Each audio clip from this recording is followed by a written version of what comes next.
Hi, everyone. Good afternoon. Welcome. Thank you for joining us today. I'm Amy Kemp, the PMD staff liaison with NC Realtors. And today we're going to be learning all about best practices within your rental screening process.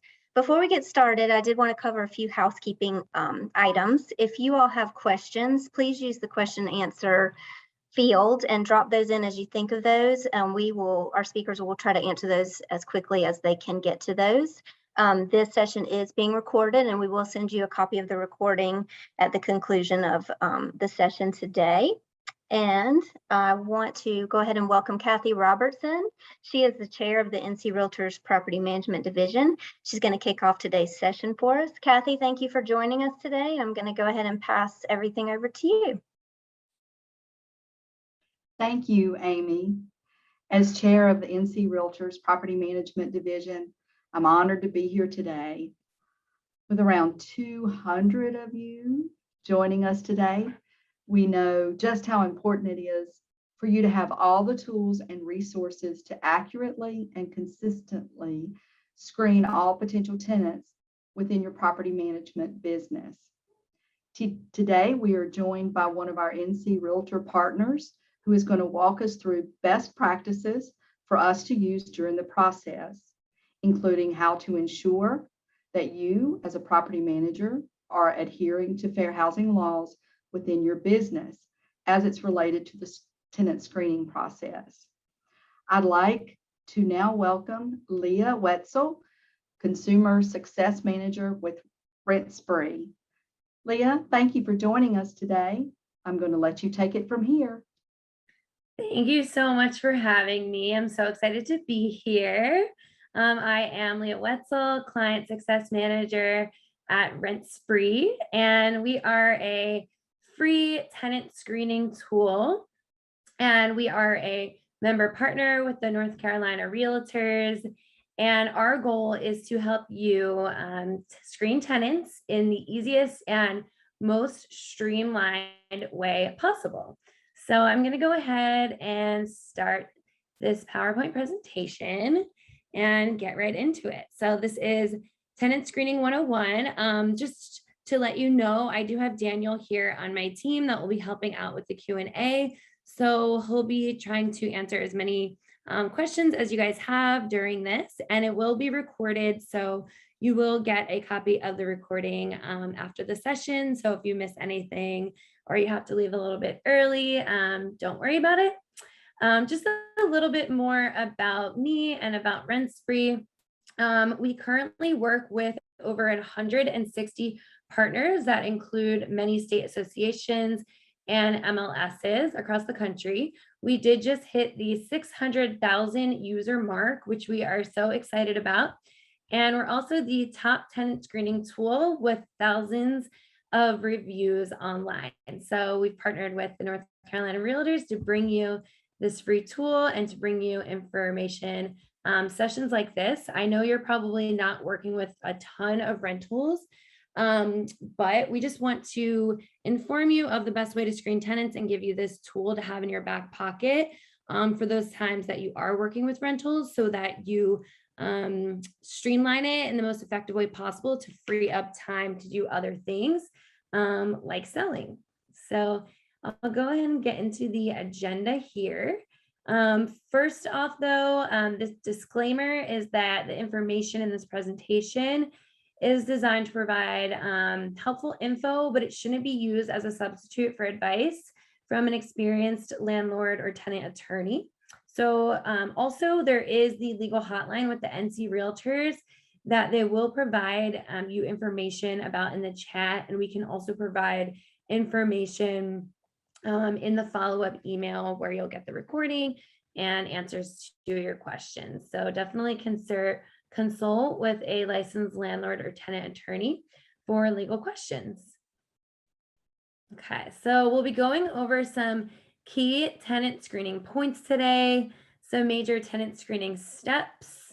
Then we'll move on to some screening regulations, a demo of Rent Spree for you guys, and then we'll see if we have time for questions. If not, we'll definitely get all of your questions answered, and we'll send them to you via email after the presentation. All right, so it is 2021. What a crazy year it's been. You'll want to be aware of any changing regulations that are happening. Obviously, things are happening and changing with COVID. People aren't meeting in person as much as they were in the past. I know a lot of states are about to go on lockdown again. So things might be getting done a lot more virtually. So that's great if you're starting to use a digital process, as it's more streamlined, faster, more effective. But with a digital process, oftentimes does come some increased risk. So with increased risk, that could mean identity fraud, things like that. So you want to make sure that when you're using these new technologies and moving away from the old paper process, you're looking out for identity theft, data loss, emailing sensitive information across unsecured networks. You don't want that sensitive information ending up in the incorrect hands, because you're dealing with people's social security numbers, things like that, personal identifiable information, which could be lost or hacked and put the renter's identity at risk. So those are sort of the negative things that can happen using these new technologies, but obviously you can use different ones such as Rent Spree that safely handle this information for you to minimize liability for yourself and for renters.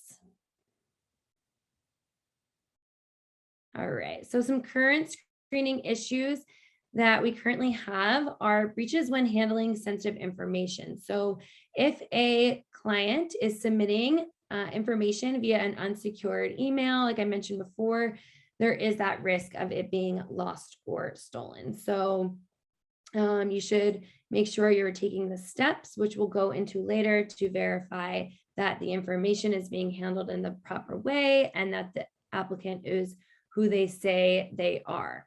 So by setting standards for the property, so such as standards for a minimum credit score or minimum rent to income ratio, which we'll go into later, some renters might not meet this criteria. So that could lead them to using someone else's information. So that's one example of a case that could come up in identity fraud.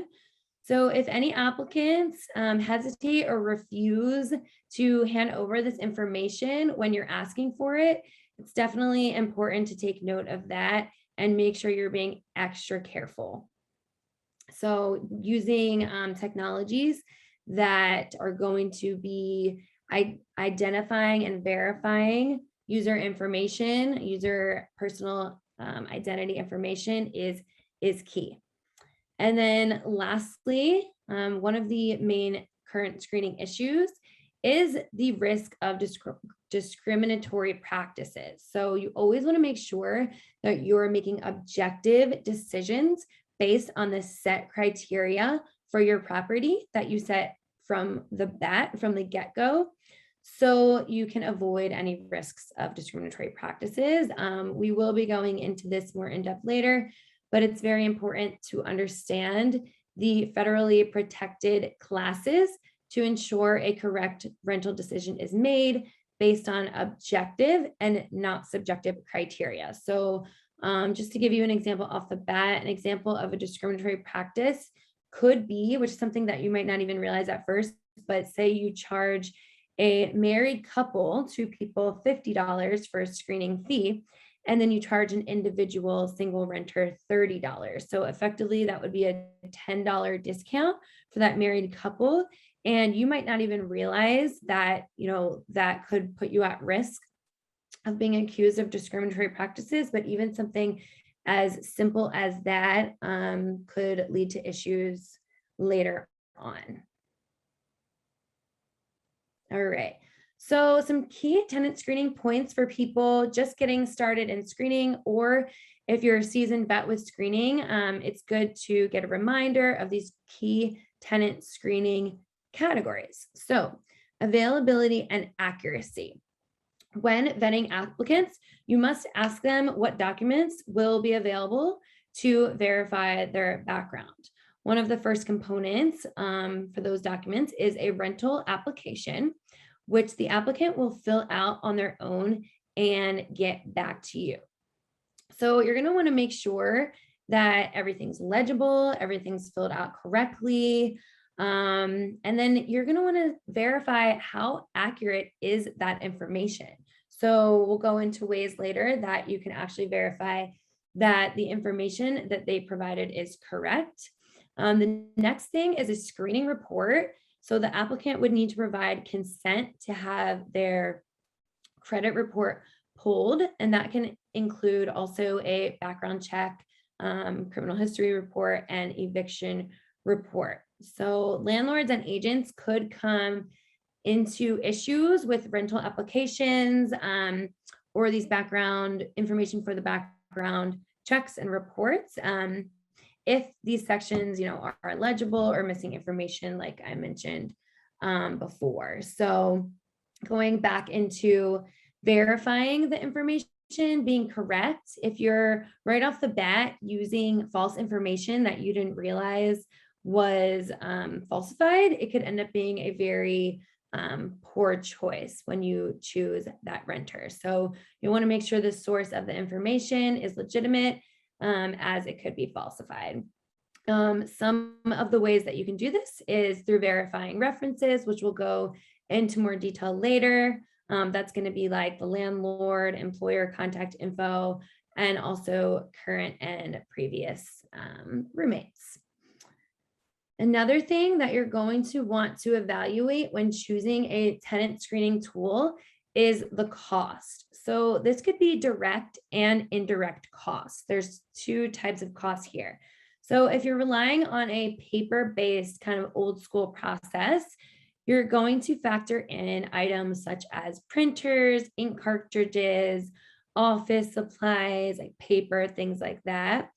But also there's fees such as tenant and screening monthly fees or annual fees to use their services.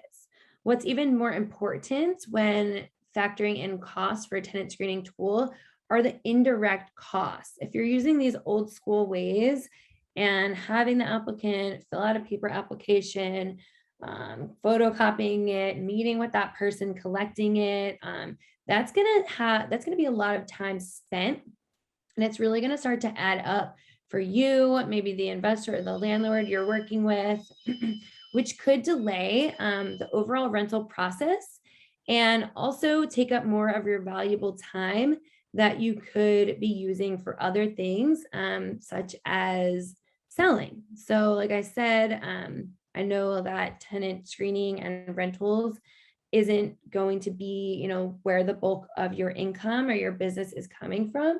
So super important to focus on a screening tool that's going to be the fastest and most convenient thing for you. Another thing that you, of course, want to look into to avoid the risks of discriminatory practices are laws and regulations. So they're going to be different in every state. So you definitely want to familiarize yourself with the North Carolina regulations. Like for example, right now, I don't believe there's any cap on a screening fee, but some states do have them. Like New York, for example, has a cap of $20 to charge for a screening fee. So those could change at any time. So always staying up to date by informing yourself of things like that, making sure that you have all the right forms and engage. And again, making sure you're engaging in objective versus subjective decisions. Also, you'll want to consult with a landlord tenant attorney. That really is best practice, or at least consult with the legal department in the North Carolina Realtors.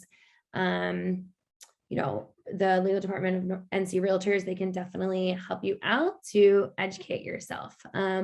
Couple of laws that we'll go into more in depth later is the Fair Housing Act that was passed in 1968.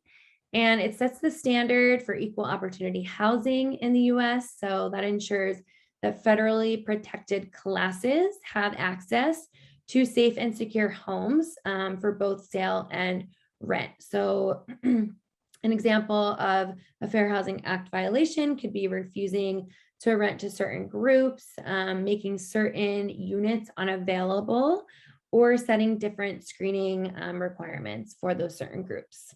We also have the Fair Credit Reporting Act, which ensures the safety and veracity of consumer data is collected by the Credit Reporting Act, such as TransUnion, which is actually the company that we use, Equifax, and Experian.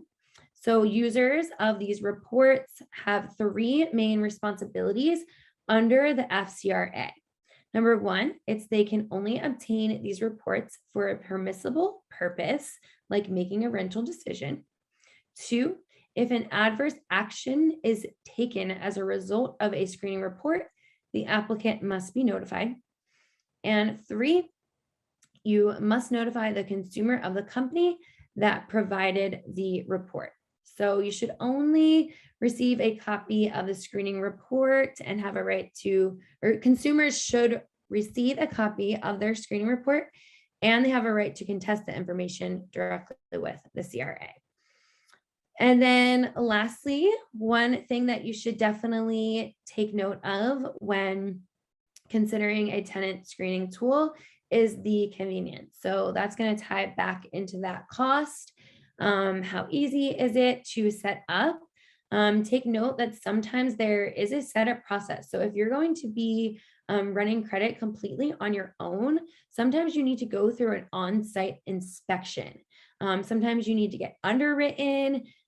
What sort of process do you need to go through to run someone's credit? So be aware that if you use certain tenant screening tools, such as us, Rent Spree, the applicant is actually consenting on their own. They're technically starting the process to have their credit run. So they're giving their own consent. So you will not need to do any of those things that I just mentioned, set anything up, because you're not actually running their credit. They actually are running their credit. Also, turnaround time. How long will it take you to get these screening reports back? Again, tying into the cost, because time is money. Do you have to screen during certain days and hours? So take that into consideration when choosing a tenant screening tool as well. Another Rent Spree plug, ours are instantaneously sent back to you right after the applicant fills out their information. You'll get the results back to you within a matter of minutes. All right. So we break the tenant screening process down into three major steps. So we'll walk you through this three-step process here. You'll also want to make sure that every time you screen a tenant, you stay consistent with this process. If you stay consistent with one process, that will minimize the risk of, maybe being accused or engaging in any discriminatory practices that you might not have even been aware of. So staying consistent and clear cut on this process. So the first one, setting screening criteria before you even start to screen tenants is one of the best ways to reduce the risk of discriminatory practices. So that's really less of a time save and more of a risk saver, because when you set your screening criteria ahead of time, you will reduce the likelihood of engaging in these practices, discriminatory practices, because you're going to be using objective decisions based on that criteria that you set. For example, if you set a specific rent to income ratio, such as the tenant or the applicant must have a 3.5 times rent to income ratio, right off the bat, you're setting that screening criteria. So you can deny people based off of this. And if you have it set, I would suggest keeping it documented somewhere. Then you can have those documents later to pull up if for some reason someone thinks that you denied them for a subjective reasoning, such as one of the federally protective classes. Another example is just setting a minimum credit score right off the bat. So things like that, maybe no evictions on, their eviction report. And then once you set the screening criteria, you're going to want to apply that criteria equally to all applicants throughout the process. So it's a good idea to have those in place before you even start screening. Another thing that you'll want to do is market the property.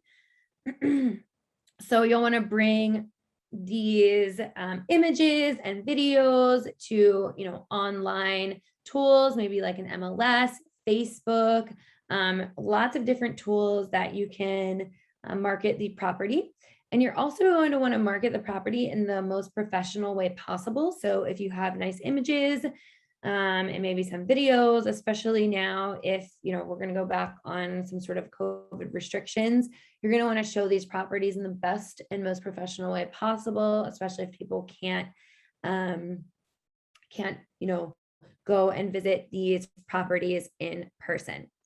You'll also want to pre-screen tenants. So when you're talking to tenant or applicants on the phone, sometimes you're going to ask them certain questions like, do they have pets? Maybe a minimum credit score right off the bat, things like that. You're also going to want to reiterate the terms of the rental to make sure that person is on board with what the rental will entail. So like the rent price, move-in date, lease length, if co-signers are allowed, things like that.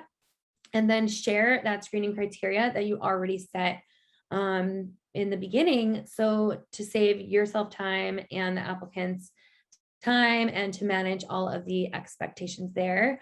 You're also going to want to give them some room to speak and let you know what they're looking for as well.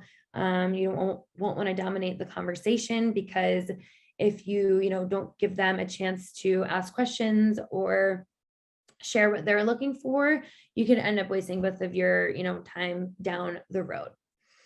Also, during the tenant screening process, you're obviously going to want to, if you can, show the property. We will go into the multiple ways that you can show the property later on. The next step after that would be collecting that rental application. So screening reports can also be collected during or after the application. So some agents prefer to pre-qualify applicants before asking them to run their credit.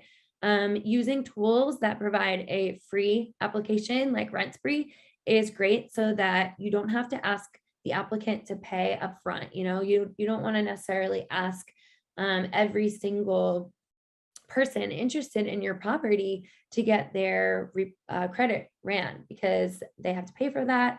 And sometimes it's just, not worth the money or either of your time to go through that process. So pre-screening, checking out the rental applications.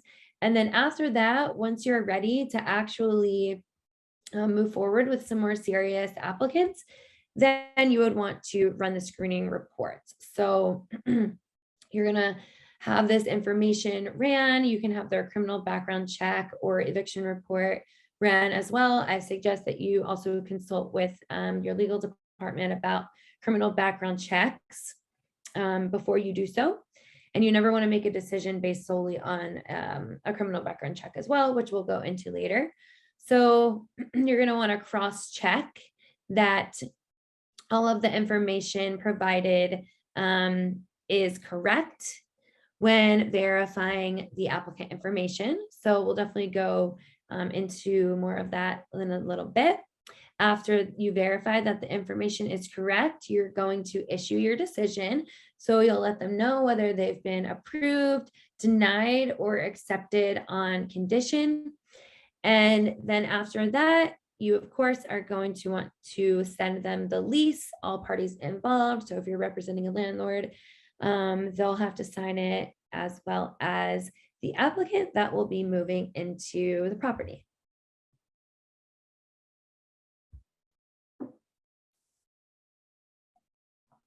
All right, so marketing the property, which I already went into a little bit on the last slide, but in general, the higher quality content advertising the listing, the better quality renter you're going to want to attract. So you can also consider the neighborhood that you're in, which demographics reside there. And for example, if the rental is close to a university or major highways, different nature aspects such as like a beach, things like that. You can also use targeted language to play this up. You can tell them if like Venmo is accepted for rent payments, what public transit, all of these things that you might not think of at first, you'll want to include in marketing the property. So leveraging videos, 3D walkthroughs, just something to have the potential renter really just immerse themselves in their future home. You can do this online. So also traditional advertising like flyers, signs. You could also throw in, if need be, maybe posting a sign on the actual rental property, the old school way. I would also suggest sharing the screening criteria in the listing, again, just to eliminate unqualified renters right off the bat and keep everyone on the same page, is definitely a great idea. Few renters will actually read like a ton of copy. So making sure that your photos and your videos, the location, pricing, main aspects of the lease, like move-in date, the length of the lease, making sure that those things stand out if you are going to be including a great deal of copy on your listing.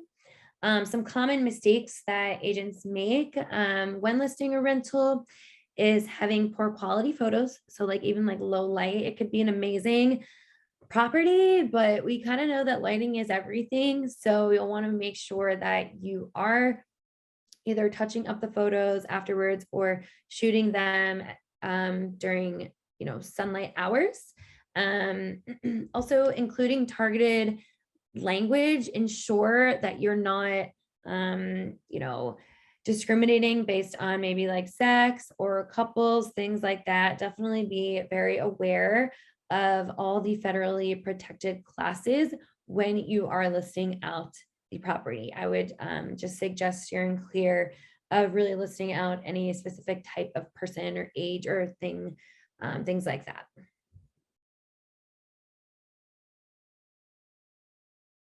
All right, so diving more into pre-screening the tenants. I already touched on it a little bit, but making sure you ask them what they would like to know about the property. That's going to result in details that can be added into maybe one of your CRMs, depending on the customer relationship management program that you use.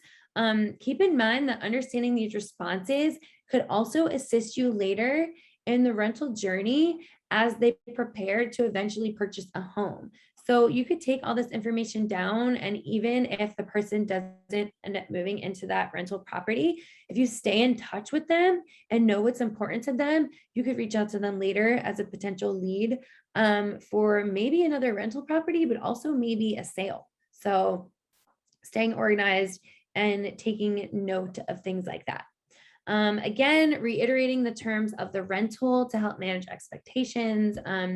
During the height of COVID, a lot of landlords are seeking to fill vacancies, and they might be offering, a month free or discounted rates.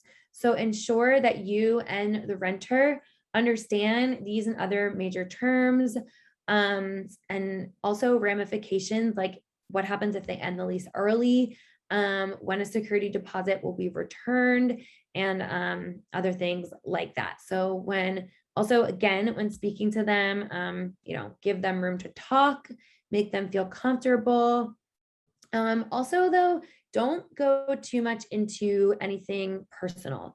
Try to keep it as professional as possible. And again, this ties back into, the FCRA and Fair Housing Act. Just keep it as professional as possible. Don't talk about anything, that might be protected under any of those classes. So that will help you there to avoid any discrimination. Now, when showing the property, there's a couple things that you should be aware of. Definitely check on the current tenant lease agreement for rules on entry, being respectful of the people that are currently living there. Try to give at least 24 hours notice. Try to schedule the showings between Monday and Friday, and you should attempt not to show outside during normal business hours. So these are just light suggestions, but whatever is okay with, the current tenant and the prospective tenants is really the best practice there. Couple different ways that you can show the property. We have individual showings. Those are going to be, the most personal, one-on-one. It also might not be the best time saving showing though. An open house is going to be probably the best for your time because everyone is coming at one time, but of course, be aware of COVID-19 restrictions there. And then block showing is the best of both worlds. So it's individual showings, but set up back to back. So if one applicant or one prospective tenant doesn't show up, you'll know that someone else is most likely showing up soon. So that's sort of the best of both worlds. All right, after you show the property in the way that you chose, it's time to collect the rental application. So make sure that you're understanding every section of the rental application, and we'll help you out here by explaining them. Another thing to avoid risk of discriminatory practices is making sure that you're sticking to all of these questions and keeping it very consistent each time you're handing out a rental application. I'm sure you're using a certain application with the state association. So staying in line with using that streamlined tool is a great way. Also, here are the key components of the rental application, which I'm sure that you're aware of, but we'll just go through them again, just to give you guys some reminders. So personal information, this could include their first and last name. Ask for proof of name change if their current name differs from their birth name. They should also provide a form of identification, such as a social security number or ITIN number. Each applicant should provide this information in addition to the anticipated move-in date. So each person will need to provide this information to you. So if it's a couple applying or multiple people, each person should be submitting their personal information. Residential information, they'll include their current and previous home addresses, as well as landlord contact information for each one. They can also state how much rent was charged at each property. They should also be including their employment information, which is their current and previous work history, as well as their contact information for their supervisor, as you might want to reach out to their employers.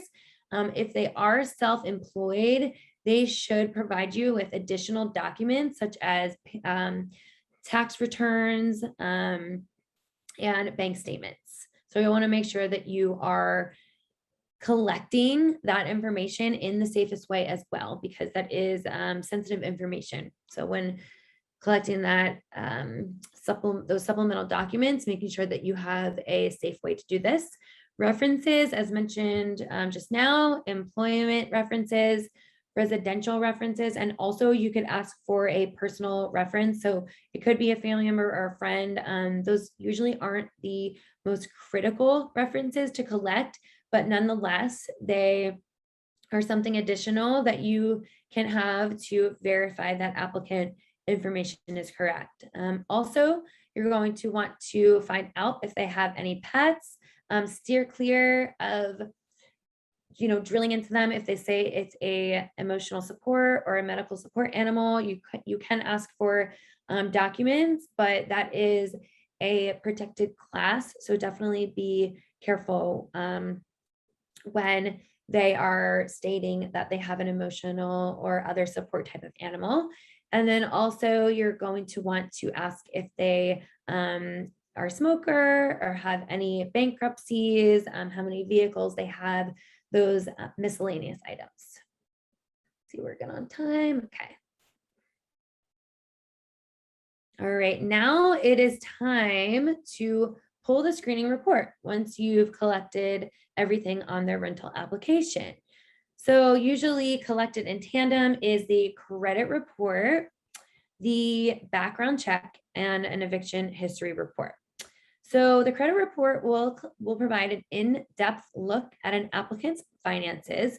This could include any trade lines, any fraudulent activity, any collections they owe on, or payment history. The background check determines if an applicant has any criminal records. An applicant cannot be solely denied based on something from a criminal background check. So definitely make sure you're familiarizing yourself with the legalities based on the criminal background check. And also the eviction history report. Take a look at that. And that will include any information of past evictions reported on the tenant.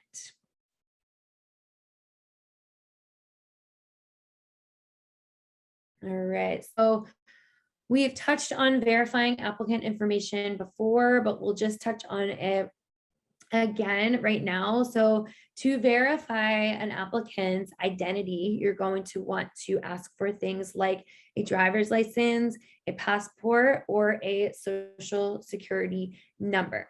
You can also verify their identity by looking into their residential history. So contacting the prior landlords and or property managers could help ensure that the applicant maintained their property in good condition and paid rent on time. Make sure that the applicant is providing the complete street address for each property and that the landlord is able to confirm the rent amount and how long the applicant stayed. So that is to make sure that they're not providing false landlords or false references. So you can actually ask the landlord or the employer open-ended questions, because if they are the actual reference, they actually should have that information on hand. Same thing with the employment history, verifying that that reference is who they say they are, who the applicant says that they are, but also ensuring that the applicants have the financial means to make the sufficient rent payments, and also have a history maybe of uninterrupted work. Current and previous employers should be able to confirm that income and time spent at each job. Kind of touched on this already, but ensuring that their income is enough, whether you need to request those supplemental documents such as like pay stubs, 1099s, things like that, is definitely okay to ask for when you are evaluating a potential applicant. And all of that I mentioned ties into the references. So you can also ask for personal references, as I mentioned before. Most likely, if it's a personal reference, they're going to give them a positive review, but you can ask them certain questions just to sort of make sure that things add up with all parties. All right. After you have evaluated their application, their credit reports, and checked on the references, now it is time to issue the decision. So according to the FCRA, the Fair Credit Reporting Act, you do need to let the applicant know if there was an adverse action decision based on their credit, something on their credit report. So make sure you let them know, keep them in the loop.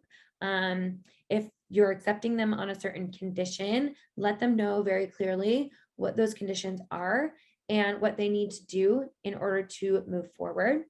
And then lastly, if the applicant does not meet your requirements, you would provide them with a denial letter. So again, do not deny a tenant based on any subjective criteria.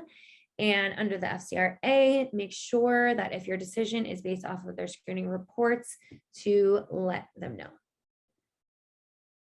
right? After that, you're going to want to sign the lease. So you can do this digitally by using something like Rent-Spree. We have a section where you can actually upload the lease directly into the platform and get that sent off for signing.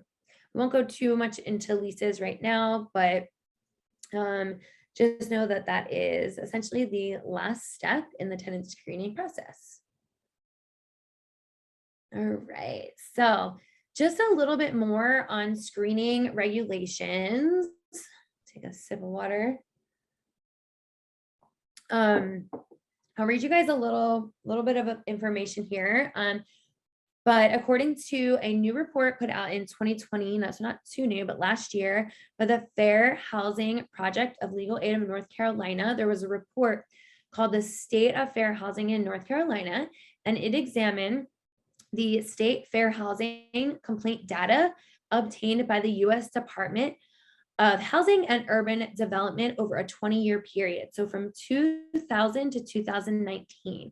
So during that period examined in the report, a total of 3,617 fair housing complaints were filed with the HUD. So that's an average of 181 complaints filed per year. Of these total complaints filed, 41.3% alleged racial discrimination and 37.9% raised disability discrimination. So the next most common allegations raised were national origin discrimination, familial status, and sex at 12.3%. So definitely very important, something to be very careful about, but we'll give you guys a little bit more info here. The FCRA says that landlords must take the time to educate themselves on the Fair Housing Act and ADA issues. According to HUD.gov, Fair Housing Act protects people from discrimination when they are renting, buying, or securing financing for any housing.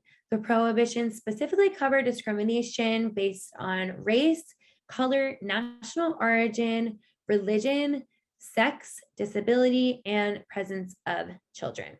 Also something to remember that landlords cannot disqualify disabled tenants because the rental home does not have a wheelchair ramp or something like that. They still cannot be disqualified just because the rental property does not have those qualifications. So instead, landlords must actually accommodate the needs of those disabled tenants within reason at the landlord's own expense. Okay, so ensuring when you are going through background checks, make sure that you are using permissible purpose. So this is using reports for an approved reason.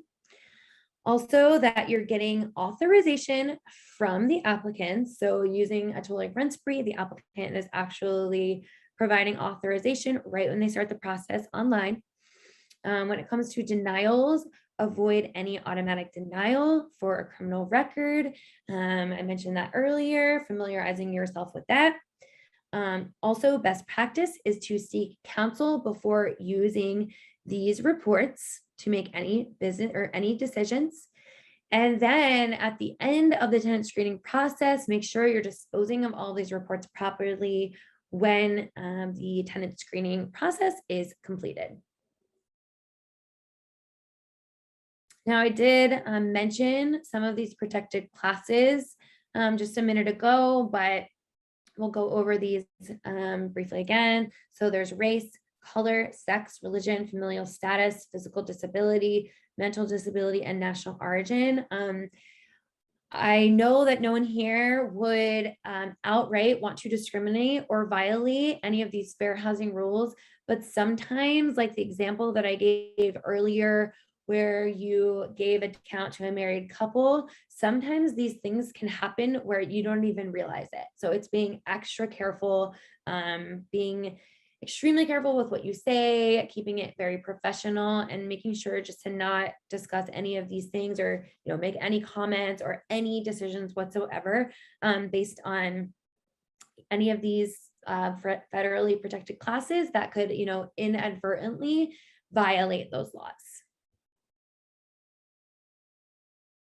All right, so some examples could be that you might not even realize could be refusing to rent to someone, excluding from advertisements, ads that might indicate preference, discouraging someone from renting your property in some way, steering to particular units, using different terms and conditions for different people, lying about availability because you might not want to rent to a specific person, make sure you're being truthful, and using a different screening process for different tenants. So keeping everything extremely streamlined, clear cut, setting that criteria and using the same exact application and process for every single person. Okay, so now I am going to show you guys, that's the PowerPoint portion, the informational portion. We don't have too much time, but I'm going to show you guys Rent Spree. So pull up all right. So you should be able to see the North Carolina Realtors page there. So it's rentspree.com/NC Realtors. I'll show you guys the URL again. And right now I'll go put it in the chat. So Rent Spree.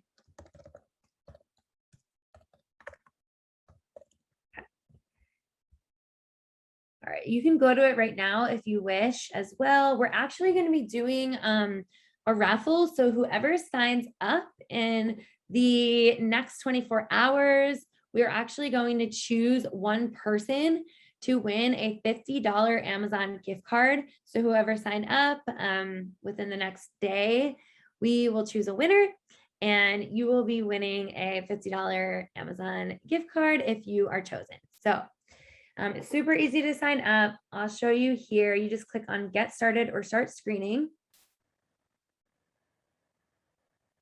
Type in a email and password. You're all signed up. You can click whether you're agent, owner, manager. It's the same interface either way. So if you're more than one of those things, that's totally fine. You can read through these at your leisure. And that now you're in your dashboard. So to add a new listing, you just click here, top right. This is a one-time ask of TransUnion. They're just asking for your mailing address in case they ever need to send you anything, which is not likely. Then here is where you would enter in the property address. You can click whether you're representing the landlord or the applicant. Enter in the information about the rental. Click next. And here is where you would screen new tenants. So click there. This is the agreement.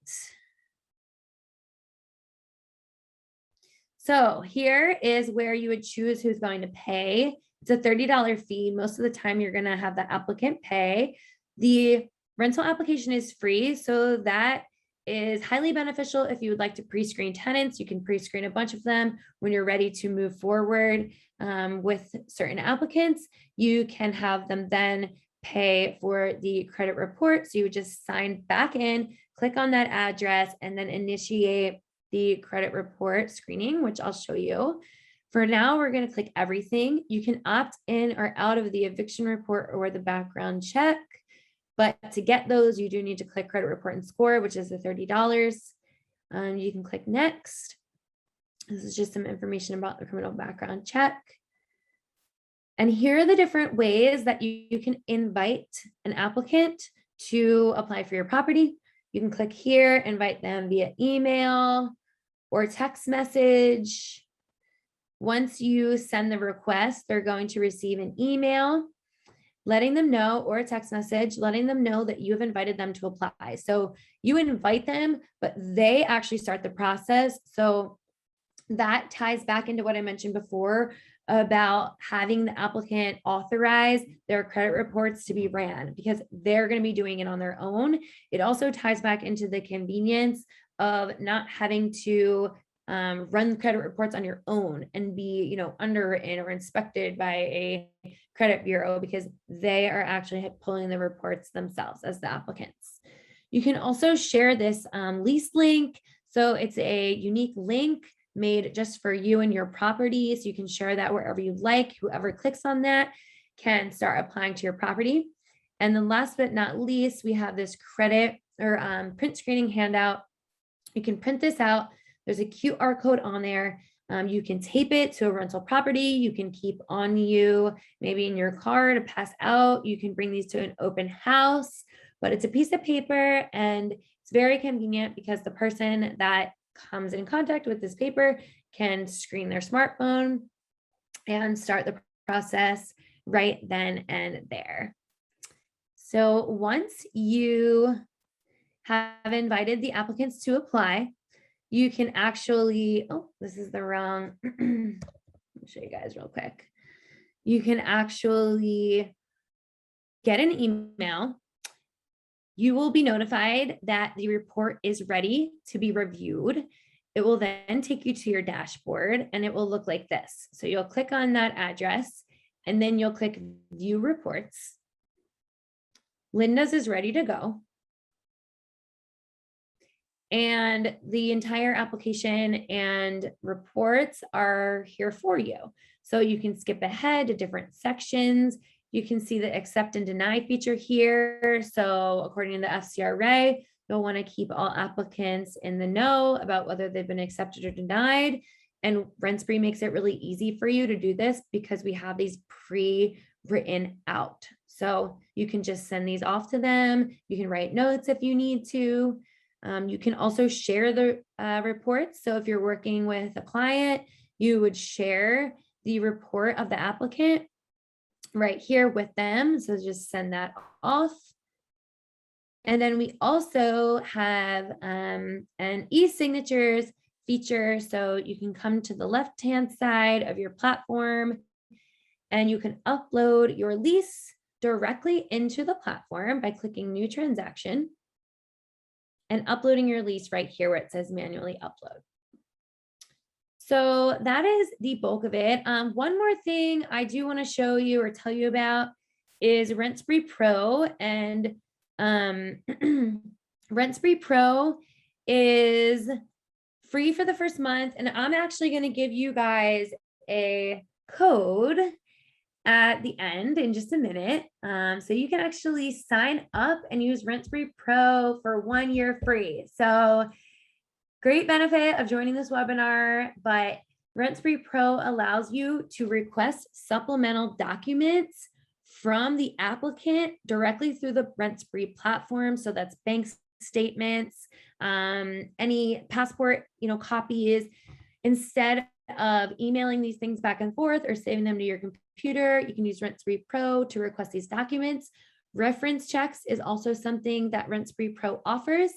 And we will automatically reach out to the reference via email and text message for you. And that's going to save you a ton of time because the reference check or the reference can say whether the information the applicant provided is correct or not. And RentSpree will just take care of that for you. So let me show you guys the URL and also the RentSpree Pro code. If you take out your phone right now, you can actually scan this code and it'll bring you to the North Carolina Realtors URL.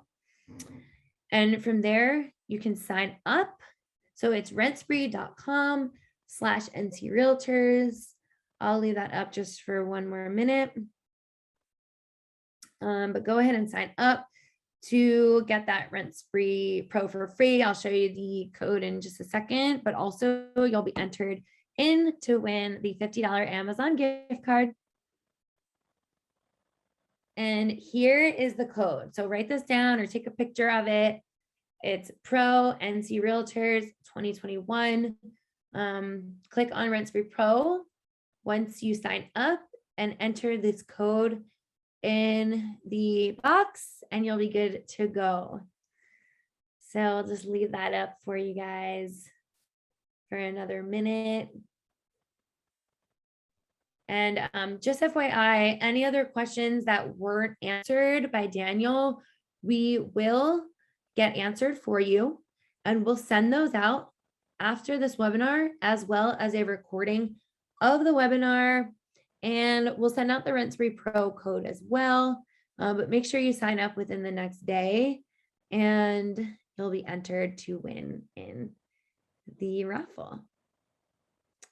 So I think that is it for me. Thank you guys so much for joining today. I had a great time. I hope that you learned a lot. And I'm excited to work with you all during our partnership with the North Carolina Realtors. And I hope everyone has an awesome day. I will pass it back over to the team at NC Realtors. Thank you so much, Leah.